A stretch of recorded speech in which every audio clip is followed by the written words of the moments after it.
Assalamualaikum Sivitas Akademika Universitas Ibnu Bogor. Kali ini saya sedang berada di lokasi vaksinasi massal Kota Bogor, dan kali ini seluruh Sivitas Akademika Universitas Ibnu Bogor, baik dosen, karyawan, dan staf Universitas Ibnu Bogor sedang dilakukan vaksinasi massal di Botani Square, tepatnya di IPB International Convention Center. Marilah kita saksikan dan ikuti bagaimana vaksinasi di lokasi ini.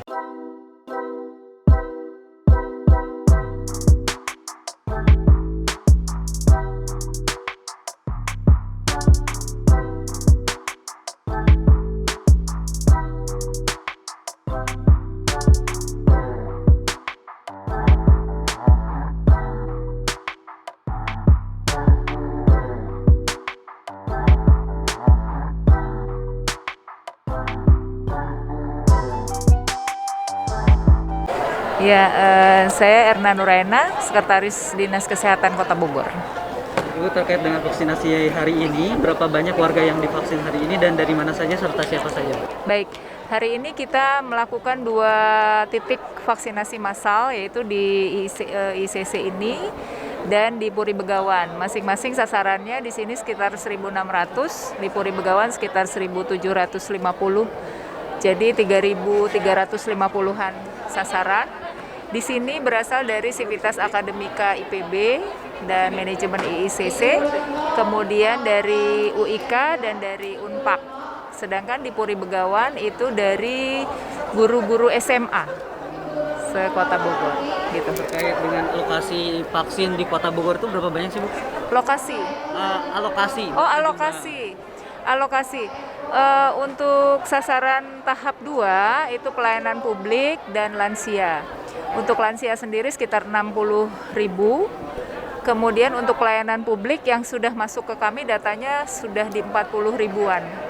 Ya, jadi sekitar 100.000 untuk tahap 2 ini. Sasaran utama terdekat gitu, sasaran utamanya siapa? Iya, yang sekarang sedang dilakukan adalah untuk pelayanan publik. Jadi dari mulai ASN, TNI, Polri, kemudian BUMD, BUMN, pendidik, pelaku wisata, kemudian pelaku pedagang pasar, retail, ya, retail modern, kemudian media, atlet, gitu. Untuk warga umum nih, kira-kira berapa lama, Bu? Warga umum setelah ini. Jadi tahap 2 ini untuk lansia dan pegawai atau petugas pelayanan publik, kemudian sesudah itu kita akan masuk ke sasaran. Bagi yang belum mengetahui, teknis untuk mendaftar untuk vaksin itu seperti apa? Ya, untuk pelayanan publik kita pendaftarannya secara kolektif ya, melalui instansi gitu. Jadi di kolektif melalui instansi. Kemudian untuk lansia pendataannya di wilayah, di Posyandu, Posbindu, di RW setempat. Kemudian baru nanti kita akan jadwalkan untuk dilakukan di vaskes terdekat. Oke. Terus pertanyaan berikutnya, apa yang perlu disiapkan calon penerima vaksin agar dapat lolos screening sampai Oke. Jadi untuk bisa lolos screening tentu kita harus mempersiapkan pada saat vaksin itu sehat, ya. Kalau yang memiliki komorbid ada baiknya melakukan kontrol begitu ya. Kalau misalnya komorbidnya cukup banyak, complicated, mungkin ada baiknya kontrol dulu ke dokter yang biasa merawat, kemudian mendapatkan rekomendasi untuk bisa dilakukan vaksinasi, supaya nanti di sini lebih mempermudah dokter yang screening di sini untuk bisa mengizinkan vaksinasi. Kalau boleh tahu, dari screening sampai dengan vaksin itu berapa persen, Bu, yang masuk lolos vaksin? Yang masuk vaksin, lolos vaksin. Kalau yang lalu agak ketat ya seleksi komorbidnya, sehingga hampir 20% itu tidak lolos komorbid. Tetapi pada screening yang sekarang, walaupun komorbid, tapi ketika pada saat akan divaksin kondisinya stabil begitu ya, misalnya yang hipertensi terkontrol, yang jantung terkontrol, itu sudah bisa dilakukan. Sehingga persentasenya mungkin hanya sekitar 5% lah 5%. yang ditunda gitu. Selanjutnya, apa yang harus diperhatikan warga yang telah divaksin agar vaksinasinya itu menjadi optimal begitu? Iya, untuk bisa optimal tentu daya tahan imunitasnya harus baik ya. Menjaga daya tahan imunitas itu kan samalah dengan perilaku hidup bersih sehat ya, makan yang bergizi, kemudian istirahat yang cukup, tidak stres seperti itu. Mereka yang divaksin tetap saja ya harus jaga seperti protokol. Oh iya, ya. Ini harus diingat betul oleh semua ya, bahwa vaksin ini tidak mencegah orang tertular atau menularkan.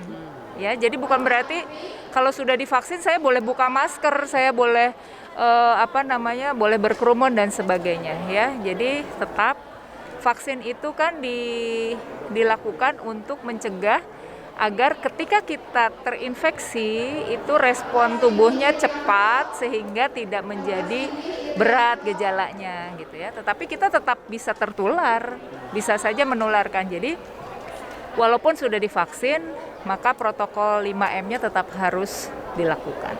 Terakhir Bu, himbauan bagi warga Kota Bogor atau masyarakat umum terkait vaksinasi ini?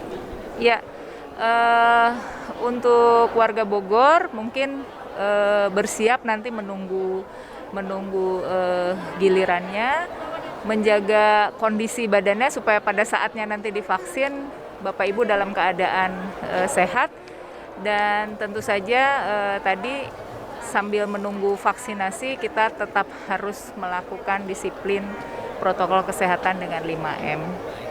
Terima kasih Bu. Terima kasih. Assalamualaikum warahmatullahi wabarakatuh. Alhamdulillah, sebetulnya kita sebelumnya memandang bahwa vaksin itu akan terjadi efek sampingan yang menakutkan gitu. Tapi enak, setelah divaksin malah rasanya lebih percaya diri gitu.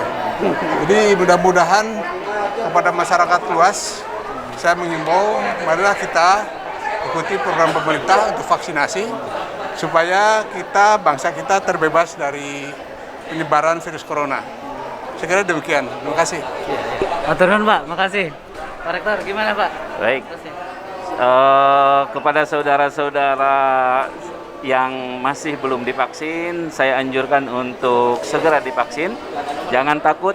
Yang pertama, vaksin adalah ibadah kita dalam rangka menjaga diri kita dan juga menjaga orang lain.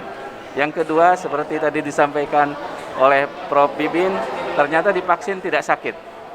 Dan yang ketiga, efeknya juga tidak ada. Dan sudah barang tentu ini menimbulkan kepercayaan diri kita di dalam mengatasi beban psikologis dari COVID-19.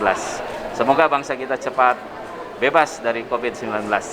Indonesia sehat.